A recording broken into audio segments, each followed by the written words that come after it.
बेटा 2024 का set number 6 देखेंगे। सीधा फार्मूला बेसिस क्वेश्चन है। प्रोबेबिलिटी ऑफ ए दिया है, प्रोबेबिलिटी ऑफ बी दिया है और ए और बी स्वतंत्र घटनाएं दी। बेटा ए और बी कैसी घटनाएं हैं? स्वतंत्र। तो जानते हैं कि इनके इंटरसेक्शन की प्रायिकता क्या होगा? पहली घटना की प्रायिकता इंटू दूसरी घटना की प्रायिकता। तो इंटरसेक्शन की प्रायिकता यहां से निकल आई। पहले में इंटरसेक्शन पूछा भी गया है और दूसरे में यूनियन की प्रायिकता पूछी गई है। तो देखें यूनियन की प्रायिकता का फार्मूला जानते हैं, पहले की प्रायिकता प्लस दूसरे की प्रायिकता माइनस इंटरसेक्शन की प्रायिकता। इंटरसेक्शन यहां निकाल चुके हो और इन दोनों का अलग अलग दिया है, फार्मूले में रख दें, सॉल्व हो जाएगा। ये अगला क्वेश्चन इसी सेट का, ये भी फार्मूला बेसिस क्वेश्चन है बेटा। यहाँ 2 इंटू प्रोबेबिलिटी ऑफ ए इसके बराबर है, प्रोबेबिलिटी ऑफ बी इतना दिया है और probability of A by B दिया है। इंटरसेक्शन की प्रायिकता पूछी गई बेटा। इसका फार्मूला जानते हैं कि इसके फार्मूले में इंटरसेक्शन आता है। ठीक, तो ये फार्मूला इसका लिखा गया। अब यहाँ हमारे पास इसकी इन्फॉर्मेशन है और ये भी मेरे पास इन्फॉर्मेशन में है, दोनों। प्रोबेबिलिटी ऑफ बी यहाँ दिया है और इसकी वैल्यू मेरे पास है। अब यहाँ क्रॉस मल्टीप्लाई करके वैल्यू रख दें, आंसर हो जाएगा। ये नेक्स्ट क्वेश्चन आ गया बेटा। यहाँ इसमें साफ साफ देख रहे हैं, एक थैले में 4 लाल और 4 काली गेंदें हैं, दूसरे थैले में 2 लाल और 6 काली गेंदें हैं। इनमें से एक थैला यादृच्छिक चुना जाता है और उसमें से एक गेंद निकाली जा रही है। अभी हम लोगों ने सीखा है total probability theorem and Bayes theorem. देख रहे हैं इसमें हमने क्या लिखा था? बॉक्स को चुना जाता, मतलब 2 या 3 बॉक्स दिए जाएंगे, 2 या 3 थैले दिए जाएंगे। ठीक है, ये बैग्स का हो गया। बॉक्स बैग्स चाहते हो तो हम एक जगह लिख देते हैं, हमने अलग अलग लिख दिया, कुछ बच्चे कंफ्यूज हो जाते हैं कि बैग है बॉक्स है। ठीक है, तो थैले बैग्स बॉक्स जो भी हैं कम से कम 2 या 3 दिए रहेंगे। तो ये क्वेश्चन यहां से मैच हो रहा है। तो इसमें हमको पहले क्या करना पड़ता है? E1 E2 E3 इसको हमें फाइंड करना पड़ेगा, इसको लिखना पड़ेगा, घटना पहचानना पड़ेगा। उसके बाद घटना E हमें लिखना होगा, ये हमको क्वेश्चन से छांट कर लिखना होता है। तो यहां देखोगे कितने बॉक्स हैं। यहां पर मेरे पास 2 थैले हैं, तो 2 थैले हैं तो या तो पहले थैले को सिलेक्ट करोगे और या दूसरे को कि ये 2 थैले रखें, ऐसे 2 थैले रखें। यहां भी गेंद है, इसमें भी रखी है और मुझे तो केवल एक गेंद निकालनी है, चाहे हम यहां से निकालें चाहे यहां से। तो पहले यहां पर देखेंगे कि मान लो लॉटरी वाला सिस्टम चल रहा है कि लॉटरी निकालनी है, तो सोचो क्या कंडीशन होती है, क्योंकि हमें किसी एक से ही निकालना हो, केवल एक ही निकालना है। तो वहां पर हम लोग दिमाग दौड़ाते हैं, यहां से निकालें या यहां से निकालें। मतलब पहले हम बॉक्स का चयन करेंगे, थैले का चुनाव करेंगे। तो यहाँ 2 थैले हैं तो E1 क्या हुआ? पहला थैला चुना गया। तो इसमें जब हम लोग E1 E2 लेते हैं तो E1 होगा पहला थैला चुना गया, E2 होगा दूसरा थैला चुना गया, E3 होगा तीसरा थैला चुना गया। इन दोनों केस में बेटा थैला बॉक्स जो होगा वो नाम लिख देना। तो तीनों ये 2 थे तो 2 घटनाएं हो गई, पहला थैला चुना गया और ये दूसरा थैला चुना गया। अब घटना E देखो, उसके बाद यहां से जो घटना कह रहा है उसके बारे में देखेंगे। यहां लिखा हुआ है एक थैला चुना जाता है, उसमें से एक गेंद निकाली जाती है जो कि लाल है। ये घटना है बेटा, ये ठीक। निकाली गई गेंद कैसी है? लाल। तो घटना ई में लिखोगे निकाली गई गेंद लाल है। यहीं से हम कॉपी कर रहे हैं, कहीं अलग से याद करके नहीं लिखा जाएगा। अगर सिर्फ इतने की प्रायिकता पूछा, इसी की प्रायिकता पूछ लेता कि इसके लाल होने की प्रायिकता ज्ञात कीजिए, तब हम लगाते टोटल प्रोबेबिलिटी थ्योरम। लेकिन अगर ये कह रहा है कि गेंद लाल है और किसी पर्टिकुलर थैले का नाम दे दिया कि यहां से निकाला गया या यहां से पर्टिकुलर का नाम दे देगा, देखते हैं। तो इतना दिया, आगे बढ़ा रहा है कि प्रायिकता ज्ञात कीजिए कि वह लाल गेंद पहले थैले से निकाली गई। मतलब ये 2 थैले है ना, ये फर्स्ट है और ये सेकंड है। उसने लाल गेंद निकाली, कर केवल इसी की प्रायिकता पूछा जाता कि निकाली गई गेंद लाल है, इसकी प्रायिकता ज्ञात कीजिए, तो आपको टोटल प्रोबेबिलिटी थ्योरम का फार्मूला लगाना था। ठीक, टोटल प्रोबेबिलिटी थ्योरम का फार्मूला लगाना था। लेकिन उसने कह दिया लाल तो है और उसको कहां से निकाले हो? पहले वाले से। बॉक्स का नाम भी दे रहा है कि यहां से निकालो, शर्त रख रहा है, तो ये बेज थ्योरम से होगा। तो अब सभी बच्चों ने दोनों में पहचान सीख लिया कि इसको हम कब लगाएंगे और इसको कब लगाएंगे। ये घटना घटित, अगर इसी घटना की प्रायिकता पूछेगा तो ये टोटल प्रोबेबिलिटी थ्योरम लगाएंगे। अगर कह रहा है एक घटना घटित हो रही है और यहां से हो रही है या यहां से हो रही है या यहां से हो रही है, तब हम क्या लगाएंगे? Bayes theorem. दोनों को अच्छे से पहचान गए होंगे।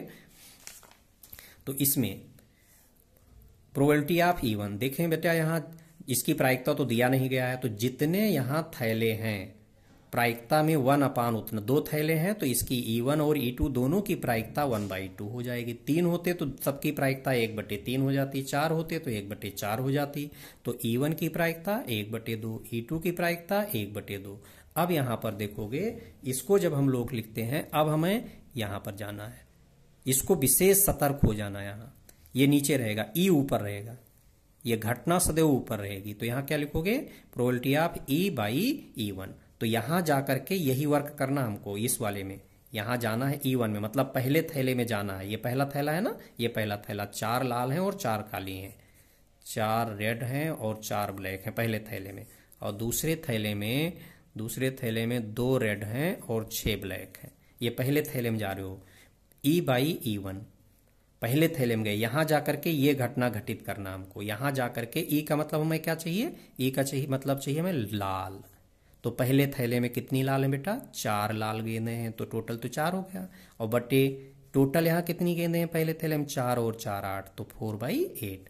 यहाँ E1 में गए, E1 में हमें घटना E करना है। E1 मतलब पहले थैले में गए, तो पहले थैले में घटना E मतलब उनको लाल गेंद चाहिए। तो टोटल लाल यहाँ कितनी है, 4 लाल गेंदे हैं। और बट्टे में टोटल इसमें कितनी है, वो NS का काम करेगा। ये हो गया, यहाँ NE/NS नहीं लिखेंगे, डायरेक्ट लिखा जाएगा यहाँ।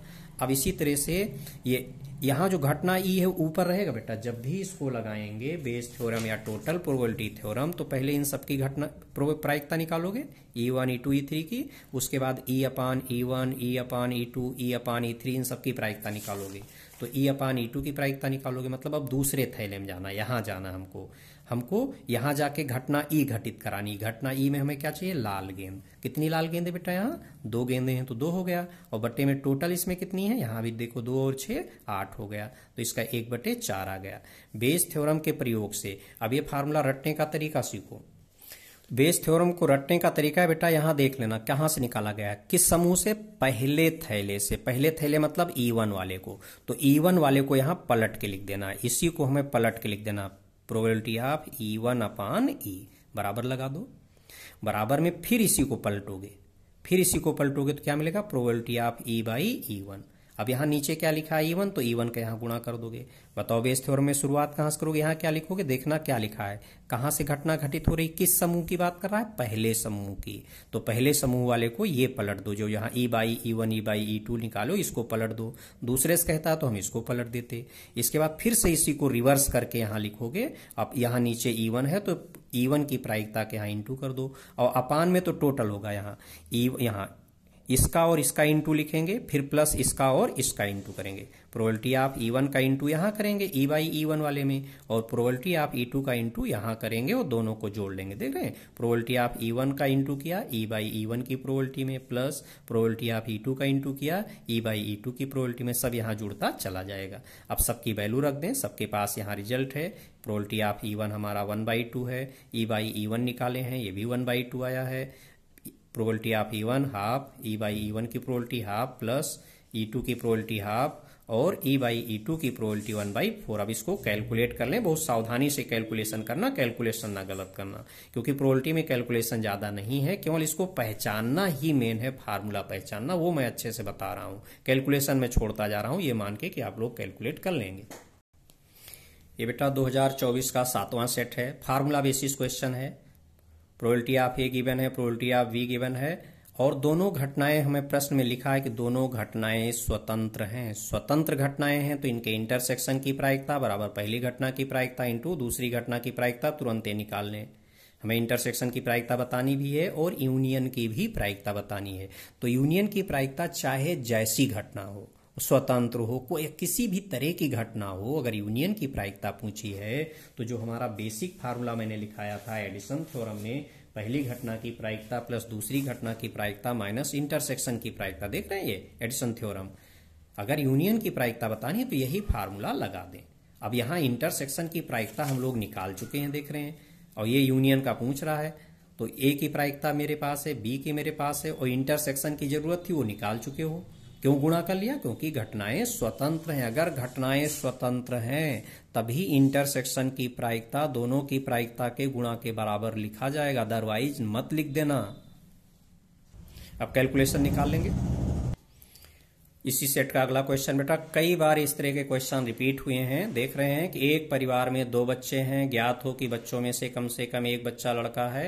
अभी मैंने कंडीशनल में कहा था कि अगर फैमिलीज की बात की जा रही है, परिवार में 2 बच्चे हैं, 3 बच्चे हैं, 2 या 3 बच्चे देता और लड़का या लड़की की बात करता है, कम से कम एक लड़का या कम से कम एक लड़की, इसी की बात करता है वो, ठीक। और स्कूल में बॉयज गर्ल्स और किसी पर्टिकुलर क्लास। तो ये तो बिल्कुल दिमाग में भर लेना कि ये क्वेश्चन हमें किससे हल करना है, कंडीशनल प्रोबेबिलिटी थ्योरम से, बिल्कुल दिमाग में भरा होना चाहिए। तो देख रहे हैं, और हालांकि यहाँ पर जो पहचान दी गई शर्त के लिए ये भी हमें मिला है, शर्त दी रहती कंडीशनल में, यदि, दिया है, ज्ञात, ये सब वर्ड मिलते हैं क्वेश्चन में, देखें अभी मिलेगा यहाँ, ये लिखा हुआ साफ साफ। यदि का मतलब क्या है, शर्त हुआ ना, इसको इंग्लिश में भी तो बोलते हैं, यदि ज्ञात हो कि कम से कम एक बच्चा लड़का, तो यही शर्त हुई, ये जो दिया यही शर्त है, ठीक है, ये हमारी शर्त हो। जो शर्त होती है वो नीचे लिखी जाती है, ये जो शर्त है, जैसे हम ई और एफ 2 घटनाओं की बात कर रहे हैं, ये यहां पर जो घटना शर्त का काम करेगी वो अपान में जा रही, देख रहे हैं ना यहाँ, जिसकी प्रायिकता बतानी है वो ऊपर रहेगी।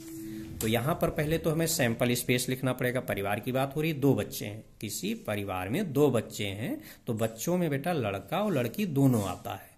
तो हो सकता है कि दोनों लड़कियां हों, या फिर दोनों बच्चे लड़के होंगे, और या फिर चूंकि बच्चों में बड़ा और छोटा तो होता है, दोनों बच्चे लड़कियां हो गई, दोनों बच्चे लड़के हो गए।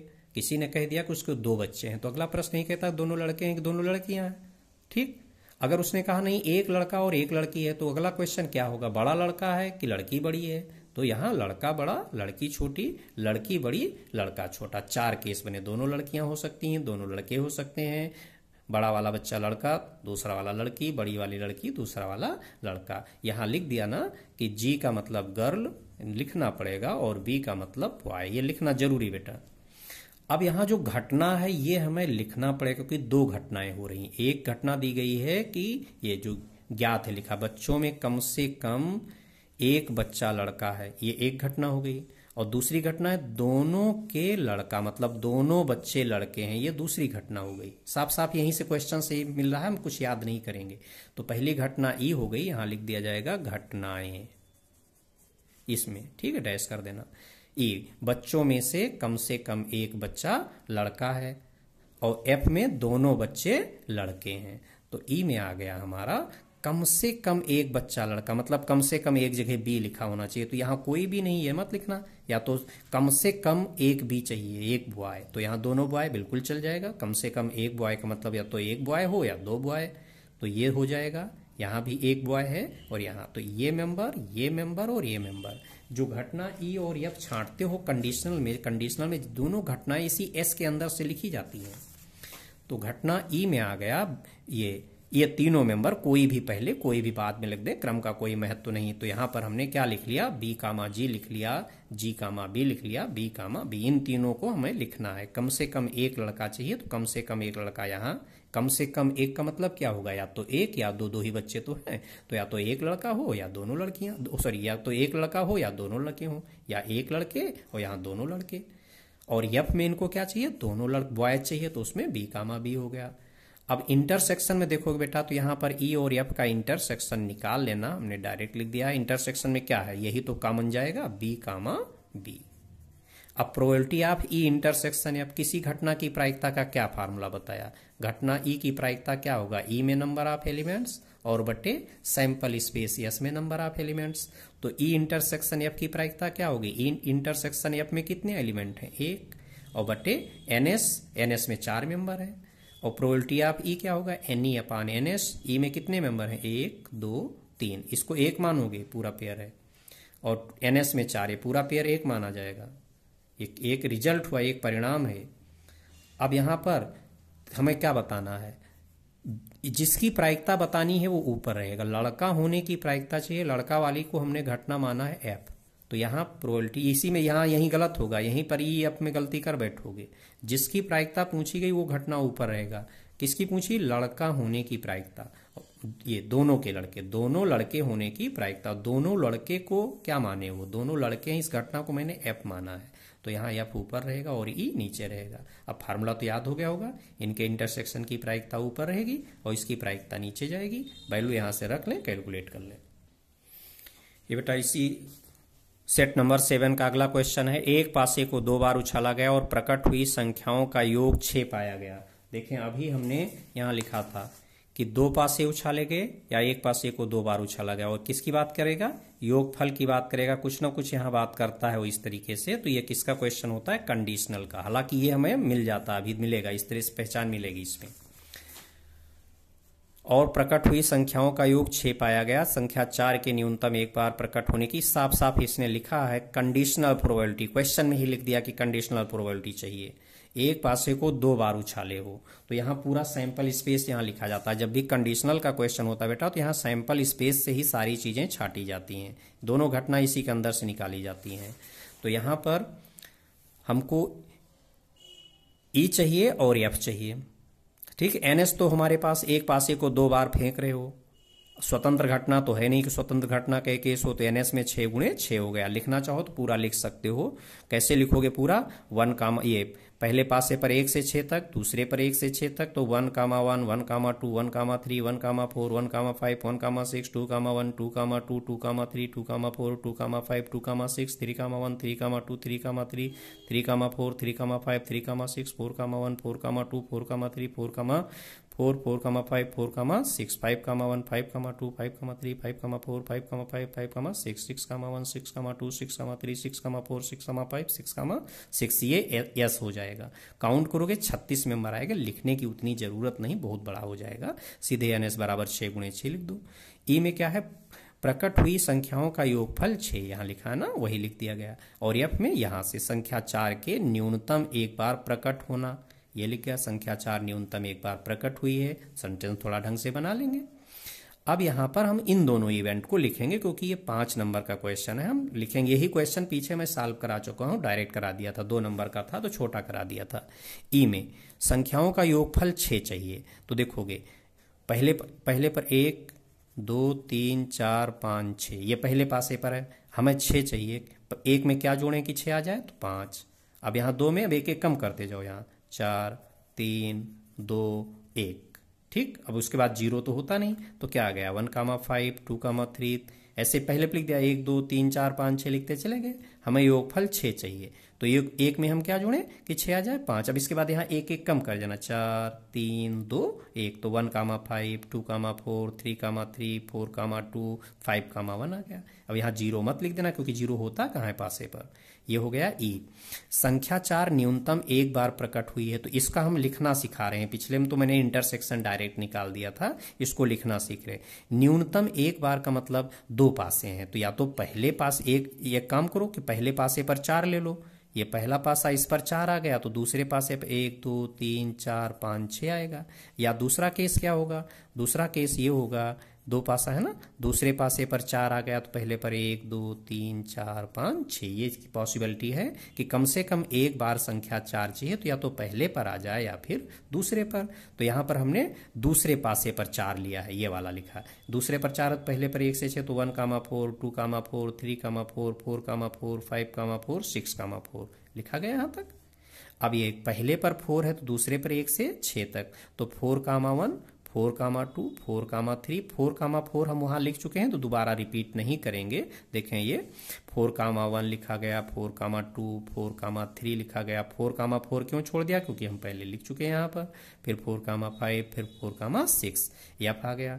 ई इंटरसेक्शन एफ में दोनों में कॉमन चाहिए, तो दोनों में कॉमन देखेंगे। यहाँ पर हमें क्या चाहिए, यहाँ एक प्लेस पर 4 है, तो 4 कामा 2 और 2 कामा 4, ठीक है। यही 2 मेंबर हमको कॉमन मिल रहे हैं, एक 1 कामा 5, 2 कामा 3, 3 कामा 3, 4 कामा 2 और 5 कामा 1। तो इसमें यहां पर बेटा एक 2 कामा 3 नहीं होगा, ये 2 कामा 4 है, क्योंकि 1 कामा 5 के बाद क्या आया, 1 कामा 5 के बाद 2 कामा 4 है। ई में मिस्टेक हो गई है वो, ठीक है। यहां देख रहे हैं ना, 1 कामा 5 के बाद 2 कामा 4 जाएगा। अब ई और एफ का इंटरसेक्शन लेंगे, देख रहे हैं यहाँ तो या तो पहला 4 है या दूसरा 4 है, तो किसी एक प्लेस पर 4 चाहिए, तो यहां पर हमें 4 दिख रहा है यहाँ पर, तो 2 कामा 4 और 4 कामा 2 आ गया।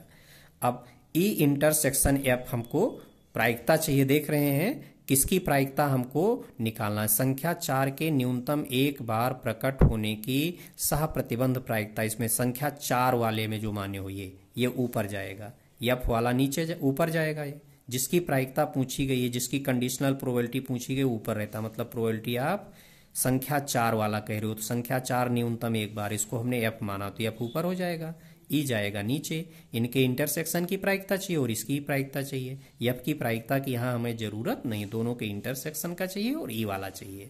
तो यहाँ देख लो इंटरसेक्शन की प्रायिकता हमने लिख लिया, यानी ई इंटरसेक्शन एफ अपान एन एस, वैल्यू रख दी। कैंसिल मत करो, भी बाद में सरल हो जाएगा, कट करने पर बाद दिक्कत होती है।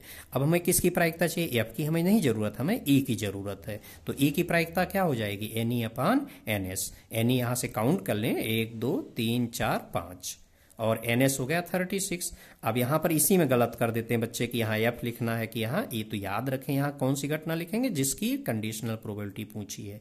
लिखा संख्या 4 के न्यूनतम एक बार प्रकट होने की सह प्रतिबंध प्रायिकता, और संख्या 4 का न्यूनतम एक बार प्रकट होना मैंने कौन सी घटना माना है? एफ माना, इसलिए यहाँ एफ ऊपर हो गया और ई नीचे हो गया। दोनों का इंटरसेक्शन की प्रायिकता बटे ई की प्रायिकता, वैल्यू यहाँ से रख दें, कैलकुलेट कर लें। तो 2024 में सेट नंबर 1 से लेकर सेट नंबर 7 तक के सभी प्रॉब्लम डिस्कस कर दी मैंने। उसको अच्छे से प्रिपेयर कर सकते हैं बेटा, और इसको सभी बच्चे लाइक जरूर कर दें और चैनल को सब्सक्राइब कर लें, जिससे कि आपको अपडेट मिलता रहे। सारे क्वेश्चंस इसमें डिस्कस होंगे। थोड़ा मैंने तेज डिस्कस किया है क्योंकि एग्जाम के पॉइंट ऑफ व्यू से लेक्चर बनाए गए हैं कि एग्जाम के टाइम बहुत ज़्यादा समय नहीं रहेगा आप लोगों के पास, तो तेजी से इसको समझाते हुए चलें। कंसेप्ट धीरे धीरे बताइए। कैलकुलेशन हमने डायरेक्ट बता दिया है क्योंकि उतना अपने आप से निकाल सकेंगे।